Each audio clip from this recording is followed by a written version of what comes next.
Assalamualaikum warahmatullahi wabarakatuh. Selamat sore Mas Hari. Waalaikumsalam warahmatullahi wabarakatuh. Kita sapa dulu ya audiens kita yang ada di Instagram Inakaf Market dan juga pecinta craft di channel YouTube Asepi Official. Selamat sore menjelang masih sore ya, menjelang malam ya. Di hari ini hari Kamis tanggal 6 Februari 2025 masih di rangkaian acara pameran terbesar Asia Tenggara yaitu Inacraft, Indonesian Handicraft. Dan kali ini ditemani oleh saya Ipai sebagai host dari podcastnya Inacraft. Sudah hadir bersama kita seorang seniman yang sudah punya rumah atau house yang disebut rumah batik Pal Batu ya. Nanti kita akan tanya-tanya detail bagaimana awal mulanya, terus bawa apa nih ke Inacraft, terus apa harapannya. Baik, silakan Mas Hari memperkenalkan diri. Ya, saya Hari, salah satu founder rumah batik. Salah satu founder rumah batik Pal Batu. Saya ingin menghadirkan di Jakarta sebetulnya pembatik, Mas Ipai. Menghadirkan para seniman-seniman batik. Ya. Makanya saya awal kali dulu di 2011 saya ingin mengajak mereka belajar tentang batik itu diprosesnya seperti apa. Jadi saya mengajak diri saya maupun teman-teman saya, lingkungan saya terutama di Pal Batu waktu itu untuk bisa menjadi pembatik. Pembatik? Ya. Memproses batik saya apa? Karena selama ini itu ada beberapa orang berarti Mas? Waktu itu lumayan banyak karena memang satu RW saya targetnya. Oke. Jadi dari satu RW itu ada 15 RT. 15 RT. Saya ajak untuk bergabung dengan kegiatan kami, komunitas kami waktu itu namanya Kampung Batik Pal Batu. Kampung Batik awalnya ya. Kampung Batik Pal Batu. Iya, kita juga belajar sama teman-teman pembatik di Jawa maupun di luar. Kami undang untuk hadir di Pal Batu itu. Iya. Jadi bukan hanya keluar tapi mereka diundang datang juga ya. Kami belajar bersama. Kami juga pengen dengar curhatannya sebagai pembatik kayak apa. Oke. Itu awalnya. Berjalannya waktu sampai 2013. Dari tadi 2011 ke 2013, oke. Ya. Nggak banyak dukungan. Tapi ada yang berguguran. Banyak teman-teman saya merasa bahwa harusnya nih kita didukung ya sama pemerintah. Karena kita menjadi salah satu destinasi, salah satu contoh untuk menghadirkan bahwa ramahnya Jakarta tuh kayak apa dengan alat batik. Oke. Bahwa kita bisa tersenyum dengan tamu-tamu kita siapapun, baik orang Indonesia maupun orang luar. Kita juga undang untuk mereka belajar bareng sama kita di awal 2011 sampai 2013. Ya. Nah akhirnya 2013 saya ganti namanya dengan nama Rumah Batik Pal Batu. Oke, dari tadi kampung jadi rumah. Oke, karena makin teman-teman kecil bergugur. Pada gugur ya. Iya. Nah ini yang jadi keren juga ya. Akhirnya tetap misinya sama. Pemberdayaan kepada lingkungan kami. Oke, lingkupnya jadi mengecil. Tapi yang di luar area juga boleh masuk ya. Jadinya begitu. Jadi saya mengizinkan siapapun. Oke. Teman-teman saya yang ingin tahu bagaimana batik diproses, ayo kegabung ke kami menjadi bagian, termasuk dengan teman-teman para ibu yang ada di sekitar kita juga kita ajarkan untuk menjadi pembatik ya. Tetap beberapa orang empowering juga nih ya, harus pemberdayaan ya. Memang arahnya ke sana, sekaligus pelestarian kan. Pelestarian, ya karena ini budaya. Karena secara sejarah kan bahwa pernah ada kampung batik di Jakarta. Belum. Pernah ada? Iya, tahun 1970-an tuh kan makanya ada gabungan Koperasi Batik Indonesia di Jakarta kan ada gedungnya. Iya ada, di sini di Mulia GKBI. Itu dulu pembatik digabung kan jadi anggota di situ. Salah satunya dekat Kuningan, terus Ben Hill sekitarnya itu kan pada gugur semua juga pembatik. Tadinya ada juga di situ ya? Ada. Karena sebelumnya di Senayan ini dibangun ini sebelumnya daerah pembatik juga. Wah, aku baru tahu nih. Jadi saya dapat cerita dari beberapa warga yang ada makanya mencar ke Tebet. Iya, karena Pal Batu itu ada di Tebet ya. Nah, Pal Batu itu ada di Tebet. Jadi pembatik yang ada di Senayan pindah juga di Tebet. Ada yang di Palmerah, ada yang di Kebayoran Lama, ada yang di Tanah Abang, ada yang di Karet. Nah, terpencar-pencar mereka sebagian. Sebagian memang sudah ada di sana. Makanya ada beberapa daerah di tahun 70-an itu tadi. Sekitar 70-an. Oke. Makanya saya juga pernah didatangi waktu saya menggagas itu dengan Kampung Batik. Salah satu pelaku pembatik cap. Yang bosnya atau perusahaan batiknya tutup dan cap-capnya itu masih ada. Dijual ke satu kontainer ke tetangga. Ke negara tetangga. Satu kontainer bayangkan. Ke negara tetangga. Iya, canting cap. Itu aset itu. Nah, itu yang saya bilang. Makanya jadi sejarah-sejarah cerita tentang batik dahulu di Jakarta itu saya dapat dari mereka. Ada juga saya ketemu salah satu ibu yang jualan gado-gado. Dia cerita kakeknya itu pembatik di Tebet. Kakeknya pembatik di Tebet. Sampai berarti udah di Tebet udah mulai duluan sebelum jauh ini ya. Dulu kakeknya jualan batik atau produsen batik. Sampai sekarang dia dapat hasil dari gabungan Koperasi Batik Indonesia. Saham atau apa gitu ya. Jadi ada royalti atau fee gitu ya. Jadi ada pembagian hasil. Masih dapat. Sebagai anggota dikirimkan. Biasanya lebaran tuh dikirimin kain. Terus maaf berapa rupiah ditransfer. Dan dia cerita langsung, dia tunjukkan nih kainnya saya setiap waktu tertentu, salah satunya lebaran dikirimin kain. Saya bilang di Tebet di mana? Tebet Barat dulu. Dia bilang. Tebet Barat. Oke. Seberangnya Kalbatu itu Tebet Barat ya. Seberang. Wah, berarti saya baru tahu juga. Nah, jadi bahwa sejarahnya Jakarta punya batik sudah ada. Dan di Kebayoran dekat Permata Hijau. Itu ada daerah namanya Jalan Batik. Jalan Batik? Iya. Itu memang adalah sentra. Emang sentranya ya, area batik, emang teman-teman pembatik dulu ya. Dinas perindustrian atau perdagangan kalau nggak salah sebutaannya, dia membina di situ. Sekarang udah enggak. Udah enggak ada, tapi jalannya masih ada. Tetap jalan. Nah, itu yang menjadi kenapa awal kali saya dengan teman-teman founder yang lain menggagas Jakarta harus menghadirkan lagi batiknya. Berarti bukan hal yang baru ya. Bukan. Udah lama ada ya.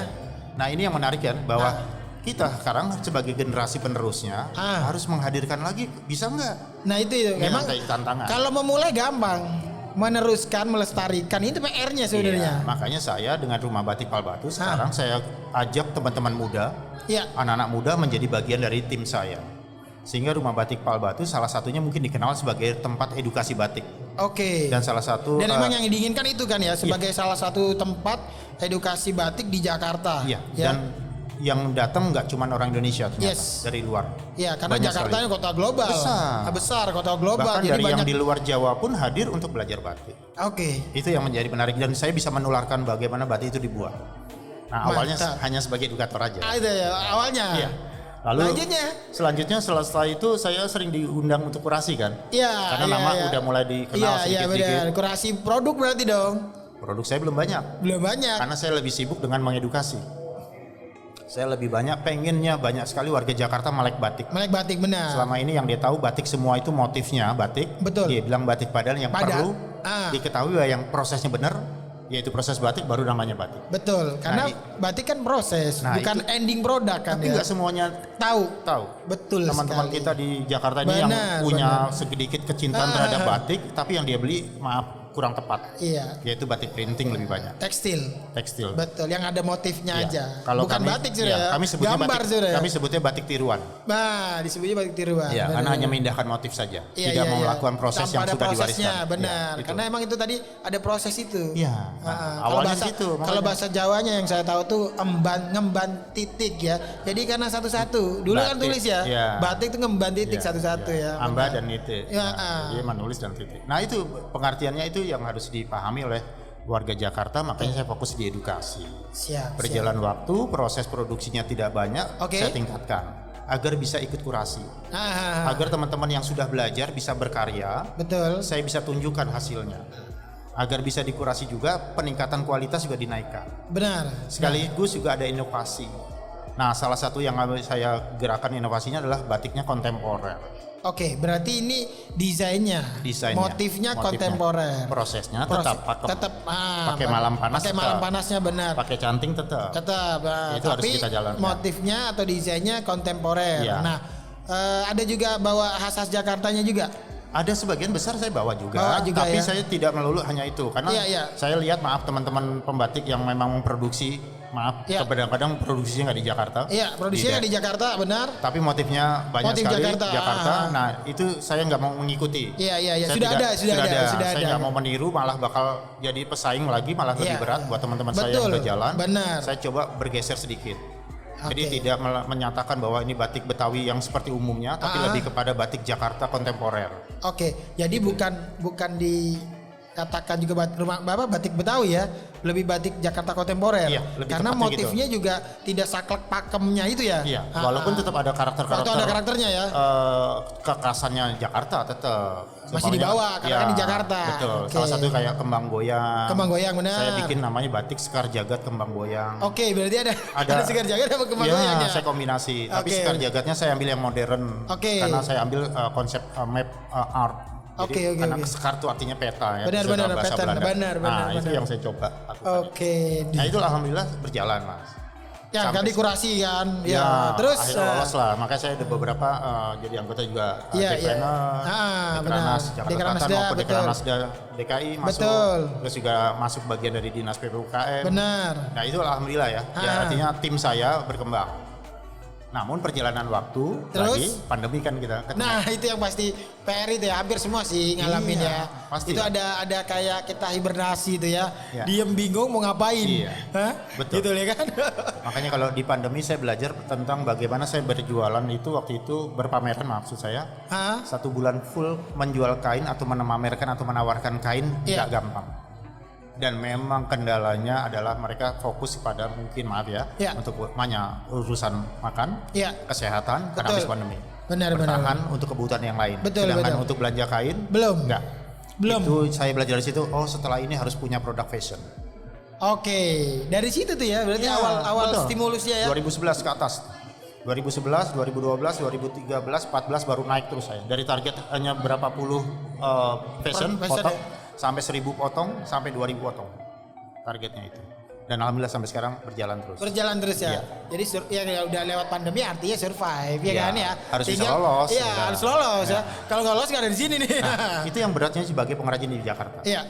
Apalagi saya pakai tetap pakemnya. Jadi saya tetap produksinya dari kain polos putih sampai jadi kain itu menjadi tantangan buat saya. Berarti ini dari belum jadi apa-apa jadi sampai ending produk ya. Sampai terakhir, sampai proses lorot atau sampai proses batik yang terakhir saya lakukan di rumah batik Walbatu. Tidak kemana-mana. Tidak. Dan yang sekarang dari founder-founder itu ada berapa orang yang tersisa founder-foundernya? Kalau teman-teman founder tinggal saya yang masih aktif, berdua. Di batik ya? Iya, berdua.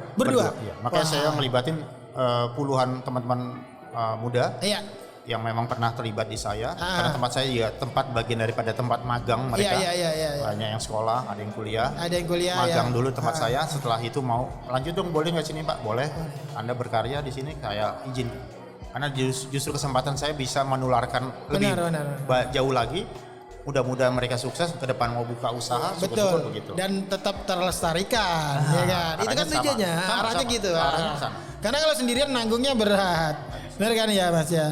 Justru saya kan persiapkan diri dong. Mereka harus lanjut. Betul, harus lanjut ya. Ini budaya kita lestarikan supaya mereka tetap ada di masa yang akan datang kan gitu ya.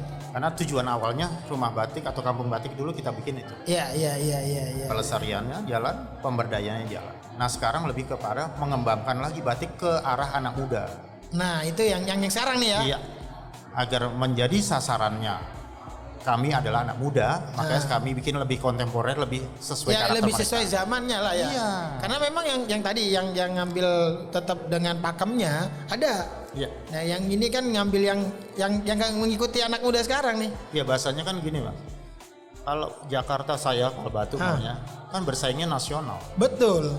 Apalagi Jawa itu pembatiknya sudah jam terbangnya udah panjang dan udah lama. Kalau saya hanya baru 10 tahun lebih ini masih dianggap anak-anak lah. Saya tadi kemarin keliling ada salah satu peserta itu generasi ke-6. Kata saya banyak. Mantap. Masih ada yang ke-4, 5, 6 masih bagus. Benar. Artinya banyak mereka juga, benar berjalan tuh ya. Iya, itu yang salut ya. Iya, tapi sayangnya sekali yang rontok juga banyak. Ini makanya saya mengambil sedikit peran untuk melanjutkan ini, tapi walaupun non generasi bisa kita ciptakan generasi baru. Benar, atau istilahnya tren baru sehingga mereka nanti menurunkan baru. Nah, saya mencoba itu. Mantap banget ya. Mas Ari, lanjut nih. Boleh. Kita lagi di Inacraft ya kan. Ini udah berapa kali ikut Inacraft nih? Kalau boleh cerita nih ya. Taunya kenapa Inacraft? Apa sebelum membatik udah tahu Inacraft dulu atau setelah membatik di mana nih pemasarannya? Boleh ceritain dong. Iya, kalau Inakraf sih sudah beberapa kali ya ikut ya. Datang atau ikut? Ikut kami juga kan masuk ke tadi di tes PKKM. Berarti, saya juga saya potong lagi. Di awal sebelum bergiat di bidang batik, itu udah tahu Inakraf apa belum? Sudah, saya udah ikut. Saya udah jadi anggota SFP juga waktu itu sebetulnya. Waktu itu ya, tapi produknya bukan batik. Undangan tapi dari kerajinan Indonesia.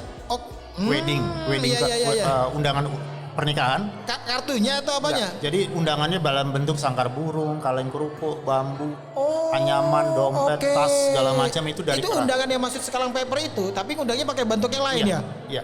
3 dimensi, 4 dimensi tapi. Tahun kapan tuh? Saya mulai dari tahun 94 sampai 2015. Hype-nya pakai itu orang? Itu eranya produk tradisional tuh di ya, saya makanya saya nggak lagi bayangin, saya nggak kedapetan tuh ya waktu itu. Benar. Maksudnya saya ngundang pakai sangkar burung gitu kan? Wow, kaget yang diundang. Diundang kaget. Karena apa? Mereka merasa dihargai. Unik. Ya, kan? Keren ya. Terus mereka belum datang aja dapat. Ini kalau kembali ke sekarang. Mundur. Kalau ya kan tadi mundur kita. Tarik ke sekarang udah nggak ada paper. Sudah digital. Itu yang beda rasanya. Ya, kan beda rasa, beda feel ya kan. Sedangkan apa yang dikasihkan undangan itu sebetulnya bagaimana kita menghormati, menghargai sekaligus menunjukkan siapa saya dan siapa kita yang sedang mempunyai hajat. Benar. Itu dulu. Makanya berarti itu juga bisa representasi dari yang punya hajat ya? Iya. Ketika dia kirim sangkar burung, dia mungkin ada suka burungnya tadi ya? Iya. Karena ada filosofinya kan, kenapa sangkar burung? Benar. Itu kan memang salah satu simbol kemampuan atau kesuksesan adalah di sangkar burung. Kalau orang Jawa punya peliharaan, hobi. Oke, benar. Nah, berarti dari situ udah tahu Inakraf. Nah, sekarang kan sudah punya yang lain nih. Sekarang ada kegiatan baru yaitu di batik. Awalnya saya nggak pengen di batik sebetulnya. Jadi karena kegiatan dunia percetakan saya berjalan, terus lama-lama eranya berubah. Eranya digital, benar. Eranya paper sangat sedikit digunakan sehingga orang pun butuhnya yang praktis aja deh. Akhirnya saya main di batik. Awalnya saya juga batik tidak langsung mencintai, tapi saya memang produk Indonesia saya cintai. Nah, setelah saya ketemu problemnya pembatik, salah satunya adalah sulit memasarkan, sulit berkarya, apalagi sulit era-era sekarang ya. Persaingan berketat dengan kain-kain tekstil yang lain. Kenapa sih impor masih aja? Kain-kain batik print dimasukin, banyak yang jatuh.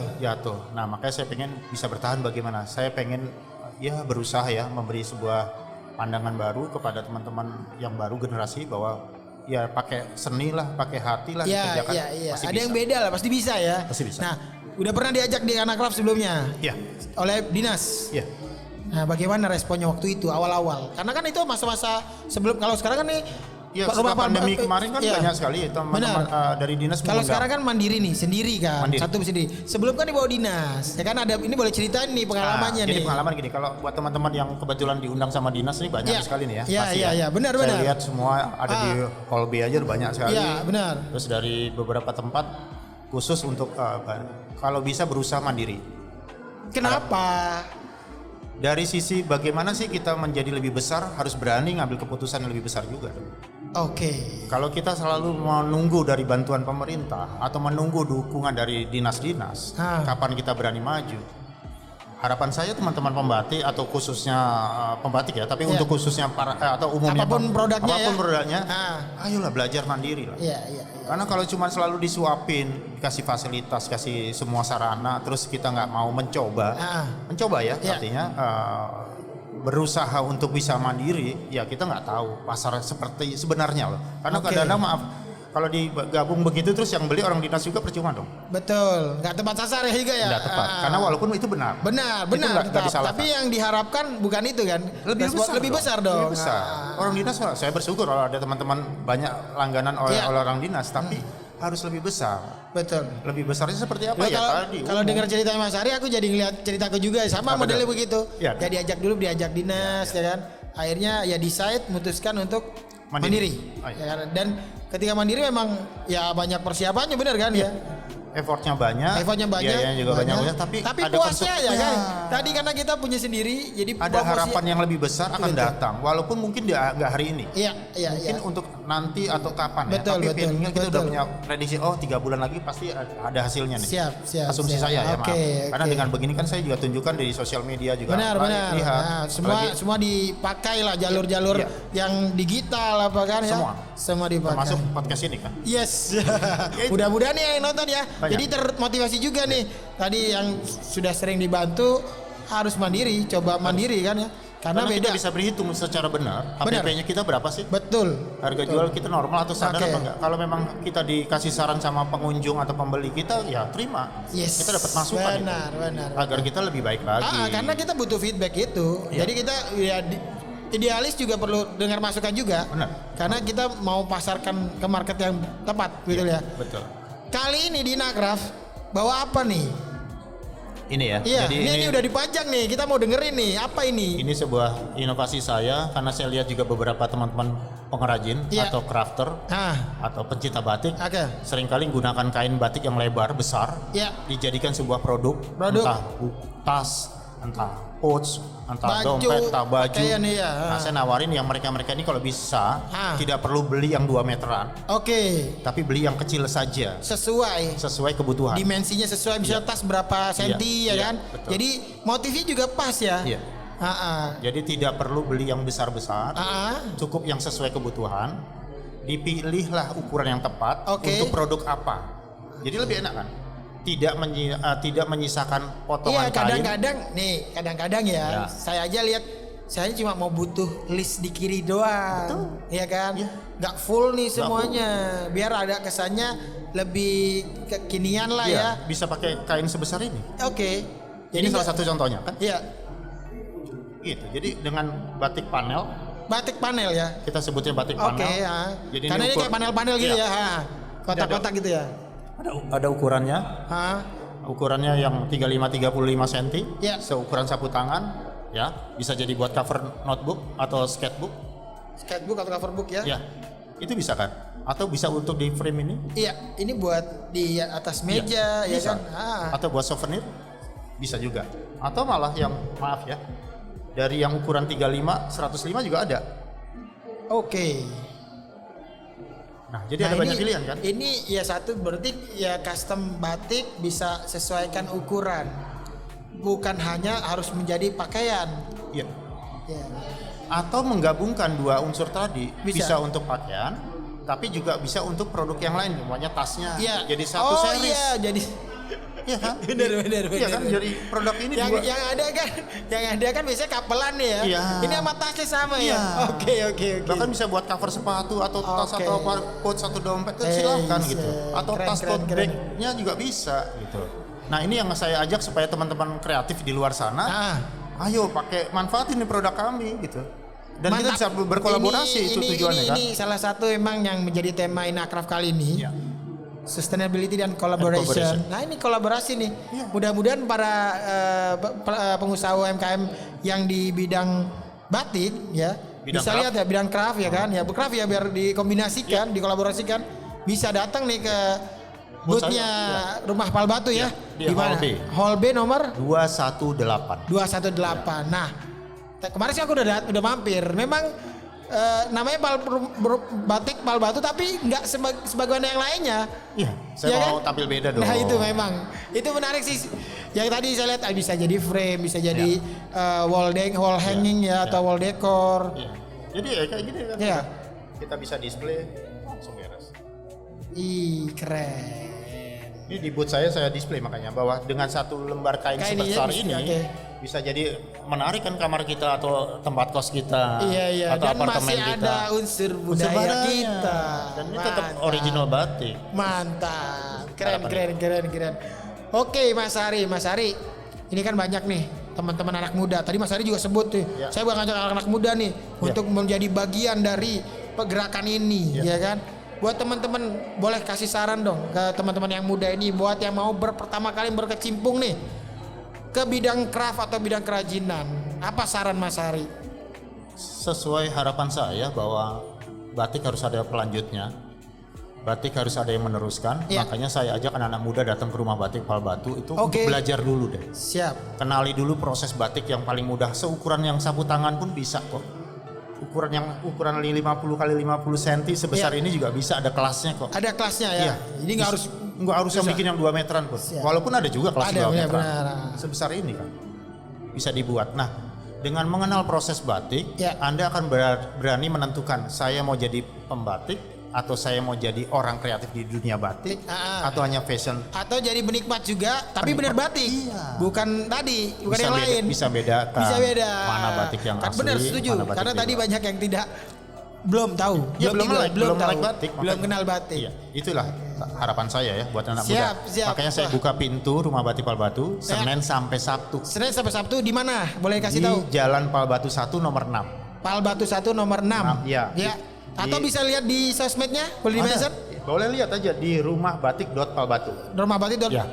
Palbatu. Ya, itu boleh dilihat dan itu ada itu websitenya.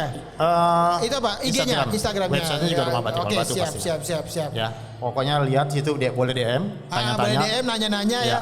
Mau tahu batik di Jakarta, mau tahu prosesnya, datang aja langsung ya. Dan harganya bersahabat pastinya. Siap. Dan pagi sampai sore kami buka. Mantap. Itu pastinya. Mudah-mudahan ya buat teman-teman yang di Jakarta nggak perlu jauh-jauh. Betul. Keluar kota, ada di tengah kota. Aku bilang tengah kota karena emang Palbatu ya di depannya mall paling macet ya, gede. Boleh sebut gak? Baik. Ya. Jadi daerah Tebet lah paling gampang. Daerah Tebet paling dia benar.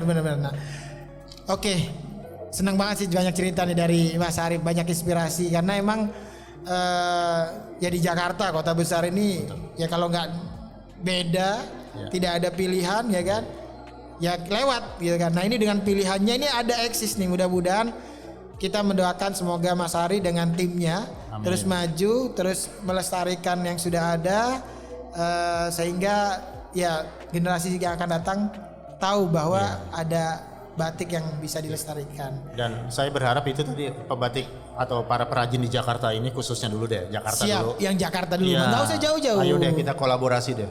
Ayo, karena justru dengan kolaborasi kita bisa sukses. Siap, terima kasih. Sekali lagi buat teman-teman dari yang hari ini atau masih kita sampai hari Minggu yang mengunjungi Inacraft, jangan lupa untuk datang ke booth Hall B 218. Nama boothnya Rumah Batik Palbatu. Oke. Teman-teman terima kasih. Mas Ari terima kasih atas waktu dan sharingnya. Kita jumpa lagi di podcast selanjutnya. Saya Ipa undur diri. Assalamualaikum warahmatullahi wabarakatuh.